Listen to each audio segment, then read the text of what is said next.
to registration under GST.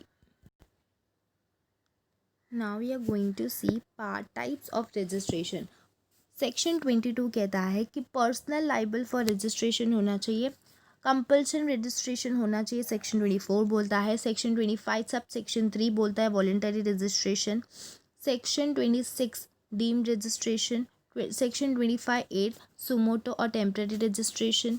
Section 27 special provision for casual tax payable person and non resident taxable person. Let's see person liable for registration based on threshold limit. हम लोग इसका concept बहुत बड़ा है, हम आगे देखते हैं। Second, person registered under earlier indirect tax law to migrate. अभी यहाँ पर क्या बोला है कि जो पहले इनडायरेक्ट टैक्स लॉ में उसने टैक्सेस पे की थी लाइक एक्साइज ड्यूटी, वैट, अभी हम उसको माइग्रेट करेंगे एनरोल फॉर प्राइमरी मिटिगेशन। अभी हम उसको प्राइमरी मिटिगेशन के लिए एनरोल करेंगे।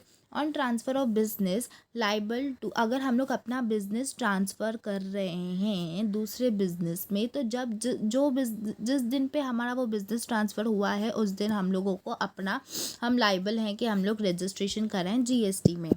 इन केस ऑफ अमलगमेशन और डी मर्जर, अभी अगर हम अपनी ए कंपनी को बी कंपनी में अमलगमेट कर रहे हैं, A and suppose A and B है, हम दोनों अमलगमेट करके एक सी कंपनी बना रहे हैं, तो जिस दिन हमको डेट ऑफ इनकॉर्पोरेशन का सर्टिफिकेट मिल जाएगा उस दिन से हम लोग रजिस्ट्रेशन के लिए रेडी हो जाएंगे। Okay, based on threshold limit क्या बोल रहा है, everyone has to get registered under GST. सबको जीएसटी में रजिस्टर होना है। When is aggregate turnover in the financial year is exceed 20 lakh, अगर उसका पूरा ईयर का फिनेंशियल टर्नओवर है, जो सेल है वो 20 लाख है, हाँ, और which is 10 lakh rupees in special category states. ऐसे कौन से स्पेशल कैटेगरीज रेट हैं जिसके 10 लाख टर्नओवर के बाद हमको रजिस्ट्रेशन करवानी पड़ेगी। ओके, एक है अरुणाचल प्रदेश, आसाम, मिर्ज़ापुर, मेघालय, मिज़ोरम, नागालैंड, त्रिपुरा, सिक्किम और हिमाचल प्रदेश। ये ऐसे स्टेट्स हैं जहाँ पर हमारा 10 लाख से ज़्यादा अगर टर्नओवर हो रहा है तो हमको रजिस्ट्रेशन करवानी है, और बाकी जो दूसरे स्टेट्स हैं वहाँ पर हमारा 20 लाख से ज़्यादा हो रहा है तो हमको जीएसटी की रजिस्ट्रेशन करवानी है। उसके बाद क्या दिया हुआ है, एग्रीगेट टर्नओवर देखते हैं। एग्रीगेट टर्नओवर इंक्लूड होता है supply made by the taxable person on behalf of principal. अगर जो सप्लाई है वो मेड हुआ है किसी टैक्सेबल पर्सन को बिहाफ ऑफ द प्रिंसिपल के, ठीक है, मतलब ए कंपनी है, ठीक है, उसने एक एजेंट अपॉइंट किया है बी को, पर अभी उसको सी को प्रोडक्ट सेल करना है, तो उसने इसके थ्रू सी को प्रोडक्ट सेल किया है, वो भी टैक्सेबल प्रोडक्ट, तो उसका इंक्लूड होगा टर्नओवर, ए का इंक्लूड होगा टर्नओवर, ठीक है। Total turnover of all the branches with same pan. अभी क्या बोल रहा है कि ए कंपनी है, उसके बहुत सारे ब्रांचेस हैं, ठीक है, और उनको पैन नंबर एक ही दिया, पर्सनल आइडेंटिफिकेशन नंबर जो बोलते हैं, पैन नंबर जो उनको एक ही दिया गया है, तो उन सबको ज्वाइन करेंगे, उन सबका टर्नओवर एक को कंसीडर करेंगे, उसके इन सबका टर्नओवर जो भी होगा उसमें हम फिर एक इसके लिए लाइबल होगा कि उसको जीएसटी पे करे। The value of exempt goods or services which means export is included. The value of exempt goods and services जो भी है, हम गुड्स एंड सर्विसेज को इंक्लूड एक्सपोर्ट, जो भी हम एक्सपोर्ट कर रहे हैं गुड्स एंड सर्विसेज का, उसका भी हमको रजिस्ट्रेशन करवाना है। ओके, अभी एक्सक्लूड ऐसे कौन सी चीज़ें हैं जिसकी हम रजिस्ट्रेशन नहीं करवा सकते हैं। The value of inward supply can reverse charge basis. अभी जो इनवर्ड सप्लाई हो रहा है, जो मतलब इलीगली सप्लाई हो रहा है, रिवर्स चार्ज बेसिस मतलब liability to pay tax. Okay, CGST, UTGST, cess, अगर जो भी हम लोगों ने CGST, UTGST, IGS, सेस और ये सब पे किया है, हमको वो भी टैक्स नहीं दिखाना है, उसके लिए भी हमको रजिस्ट्रेशन नहीं करवानी है। नेक्स्ट है job work completed by the job worker. Job work जो है वो कंप्लीटेड किया है जॉब वर्कर ने, will be treated as supply है वो for principal but will not include in the turnover of the job worker. अभी देखो क्या बोल रहा है, अगर इसमें क्या है, एक कंपनी है, ठीक है, अब एक कंपनी के अंदर एक जॉब वर्कर काम करता है, ठीक है, अभी ये जॉब वर्कर उसको क्या कर रहा है, सर्विस प्रोवाइड कर रहा है, सप्लाई दे रहा है, ठीक है। अभी उसका जो भी, अभी जो जॉब वर्कर का जो भी टर्नओवर होगा वो इंक्लूड नहीं होगा, सिर्फ एक का ही इंक्लूड होगा। क्यों? अगर जॉब वर्कर का भी इंक्लूड हुआ तो जॉब वर्कर का इंक्लूड होगा प्लस एक का इंक्लूड होगा, तो डबल टैक्सेशन हो जाएगा। इसलिए सिर्फ एक को रजिस्ट्रेशन करानी पड़ेगी, किसके लिए, रजिस्ट्रेशन के लिए, tax registration. Some points we have to remember for the registration. The registration is required in the state or union territory from where the taxable of goods or services both is applied. जहाँ registration सबसे ज़्यादा important है करवाना state और union territory में, from where the taxable, जहाँ भी taxable goods supply हो रहा है। अगर पर्सन, उसको ज़्यादा ब्रांचेस है इंडिया में and one is special category state, तो उसका थ्रेशोल्ड लिमिट विल भी होगा 10 lakh for the registration, GST registration. मतलब अगर सपोज एक ही उसका स्पेशल कैटेगरी में, जैसे हिमाचल प्रदेश हुआ, आसाम हुआ, तो उसको जितने भी बाकी के स्टेट्स हैं उनको कंसीडर नहीं करना है, वो स्पेशल कैटेगरी को कंसीडर करना है, और उसको 10 लाख से अगर उसका ज़्यादा टर्नओवर हो रहा है तो उसको जीएसटी रजिस्ट्रेशन करवानी है। नेक्स्ट है calculation of aggregate turnover include both taxable और एग्जेम्प्ट टैक्स। अगर वो रजिस्ट्रेशन जीएसटी में करवा रहा है तो हम लोग उसका दोनों एग्रीगेट करेंगे, एक उसका turnover include both taxable turnover भी एग्रीगेट करेंगे और एग्जेम्प्ट सप्लाई भी हम टर्नओवर ऐड करेंगे। But a person exclusively dealing in exempt non taxable supply then he is not required to get registered under GST. अगर पर्सन डील कर रहा है एग्जेम्प्ट, जो जिसकी सेलिंग नहीं होनी चाहिए उसकी रजिस्ट्रेशन कर रहा है, और नॉन टैक्सेबल सप्लाई की रजिस्ट्रेशन कर रहा है, तो उसको जीएसटी में रजिस्ट्रेशन नहीं मिलेगी। Okay, next is compulsory registration. Compulsory registration क्या बोल रहा है, person making inter state taxable supply.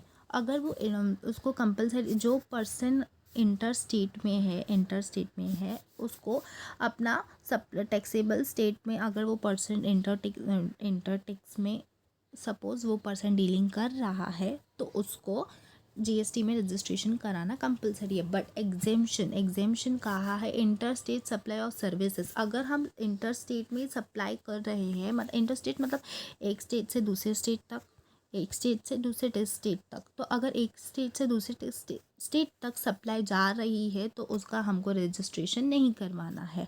उसके बाद दिया हुआ है casual taxable person, CTP. Casual taxable person देखो क्या होता है, casual taxable person making taxable supply. अगर जो भी नॉर्मल इंडिविजुअल है उसको टैक्स, अगर उसको टैक्स पे करनी है तो वो अपनी टैक्सेबल, अपनी कंपलसरी है उसको रजिस्ट्रेशन करवाना। Non resident taxable person, non resident taxable person वो होता है जैसे अभी सपोज एनआरआई है, ओके, फॉरेन से आया है पर वो कुछ टाइम के लिए आया है अपने इसमें काम, हमारे इंडिया में काम करने, तो भी उसको अपनी रजिस्ट्रेशन जीएसटी में करवानी है। ठीक है, कुछ टाइम के लिए आया है एग्जीबिशन में, जैसे सेल लगाने आया हो, और उसका हर ईयर का और हर मंथली का उसका फिक्स्ड है कि उसको यहाँ आके हमारे इंडिया में आके ट्रांजैक्शंस करनी है, तो उसको कंपलसरी है रजिस्ट्रेशन करवाना। नेक्स्ट है electronic commerce operator who are required to pay tax in respect of intra state supply और स्पेसिफिक कैटेगरी ऑफ सर्विसेज। अभी देखो क्या बोला है, इलेक्ट्रॉनिक कॉमर्स ऑपरेटर जो हैं उसको रिक्वायर है टैक्स पे करना इन रिस्पेक्ट इसका इंटर स्टेट मतलब स्टेट के अंदर ही हम लोग जो भी ट्रांजैक्शन कर रहे हैं, ठीक है, और स्पेसिफाइड कैटेगरी ऑफ सर्विसेज, और कौन सी स्पेसिफाइड कैरेक्टर्स सर्विसेज है, जैसे ट्रांसपोर्टेशन हुआ, पैसेंजर का एकोमोडेशन हुआ, हाउसिंग कीपिंग हुआ, ऐसे सब जो भी ये डील सर्विसेज है उसका टैक्सेशन, उसका जो भी कंपलसरी है हमको टैक्सेशन जीएसटी में रजिस्टर करवाना। Next is person who are required to deduct tax under section 51 whether or not separately registered under the GST, उसको भी देखो। अभी अगर वो पर्सन ने टीडीएस भी पे किया है, किस में, सेक्शन 51 में। और सेपरेट, और अगर उसने अलग से रजिस्ट्रेशन नहीं कराई है तो उसको कंपलसरी है रजिस्ट्रेशन करवाना। ओके, नेक्स्ट इज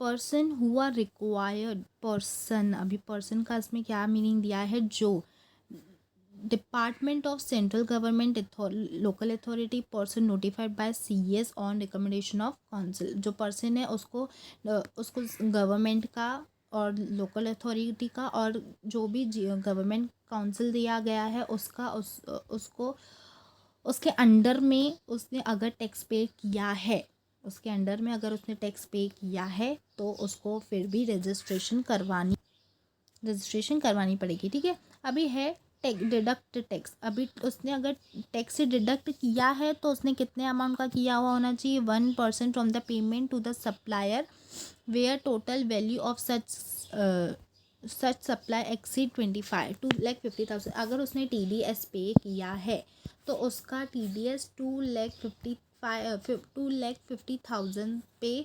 1% होना चाहिए। 7. Person who make taxable supply of goods or services or both on behalf of taxable person whether as an agent or supplier। अगर जो taxable supply हो रही है goods और services की और दोनों both on behalf of taxable person whether as an agent or supplier, तो अगर taxable हो रही है, सप्लाई हो रही है, टैक्सेबल सप्लाई हो रही है तो वो चाहे एजेंट हो या प्रिंसिपल हो दोनों को रजिस्ट्रेशन करवाना कंपलसरी है। Next is person input service distributor whether or not separately registered under the GST। अभी इनपुट सर्विस जो डिस्ट्रीब्यूटर है उसको भी रजिस्ट्रेशन करवाना कंपलसरी है। Next is person who supply goods or services both through electronic commerce operator is required to collect tax source under section 52। Okay, यहाँ पर क्या बोल रहा है कि जो भी पर्सन है वो इलेक्ट्रॉनिक कॉमर्स मतलब इलेक्ट्रॉनिकली वो अगर सप्लाई कर रहा है कलेक्ट और उसके थ्रू टैक्स कलेक्ट कर रहा है तो उसको भी रजिस्ट्रेशन करवाना कंपलसरी है। अभी क्या बोला है, नेक्स्ट है इलेक्ट्रॉनिक कॉमर्स ऑपरेटर। अभी हम लोग उसको देखेंगे कि क्या दिया हुआ है। Any person who own operate manage digital or electronic facility on platform for electronic commerce. अभी हम उसको एग्जाम्पल से समझते हैं। देखो, अगर एक अमेज़ॉन है, ठीक है, अमेज़ॉन का डीलर जो है वो बहुत सारी जगहों पर देखता है, जैसे कि ऑपरेट करता है अमेज़ॉन को, मैनेज भी करता है डिजिटली और इकोनॉमिक फैसिलिटी प्लेटफॉर्म को भी देखता है, तो उसको अपना GST का रजिस्ट्रेशन करवाना भी कंपलसरी होगा। क्योंकि वो कस्टमर के थ्रू अपनी GST कलेक्ट कर रहा है, सो उसको भी GST फाइल करना होगा। ठीक है, every person supply online information and database access to retrieval services from a place outside India to a person in India other than a registered person. अभी ये क्या बोल रहा है, अगर पर्सन जो अमेरिका में है या कोई भी दूसरे कंट्री में, वो अगर इंडिया के पर्सन को सर्विस प्रोवाइड कर रहा है बाय गिविंग ऑनलाइन इन्फॉर्मेशन और डेटाबेस एक्सेस रिट्राइवल जो भी है, तो उसको भी उसको भी रजिस्ट्रेशन करवाना कंपलसरी होगा, जो NRI बंदा होगा। Next is such others person or class of person as may be notified by the government. जो भी पर्सन हो जो नोटिफाइड बाय द गवर्नमेंट हो उसको भी रिकमेंडेशन ऑफ काउंसिल हो तो भी उसको भी रजिस्ट्रेशन करवानी है। अगर कोई भी गवर्नमेंट के थ्रू या गवर्नमेंट का बंदा है तो उसको भी रजिस्ट्रेशन करवाना कंपलसरी है। वॉलंटरी रजिस्ट्रेशन एक कंपलसरी रजिस्ट्रेशन की जैसे ही होता है, पर उसमें कुछ एडवांटेजेस और डिसएडवांटेजेस हैं, वो हम देखते हैं। In case of voluntary registration all the provision of the act are applicable to the registered person shall apply to voluntary registration person. Advantages क्या है, इसमें क्या होता है कि वो B2B बिजनेस ट्रांजेक्शन्स जो है वो बढ़ जाता है। ठीक है, और सेकेंड क्या है उसका डिसएडवांटेजेस, देखो क्या है, पर्सन हैज़ टू पे even when he aggregate turnover does not exceed 2 lakh और 10 लाख। अभी इसमें क्या बोला, अगर वॉलंटरी रजिस्ट्रेशन करा रहे हो तो अगर हमारा 20 लाख से ज़्यादा है भी नहीं या 10 लाख से ज़्यादा है भी नहीं तो भी हमको उसमें रजिस्ट्रेशन करवानी ही पड़ेगी। वॉलंटरी रजिस्ट्रेशन अगर हम चूज़ कर रहे हैं तो हमको रजिस्ट्रेशन करवानी पड़ेगी।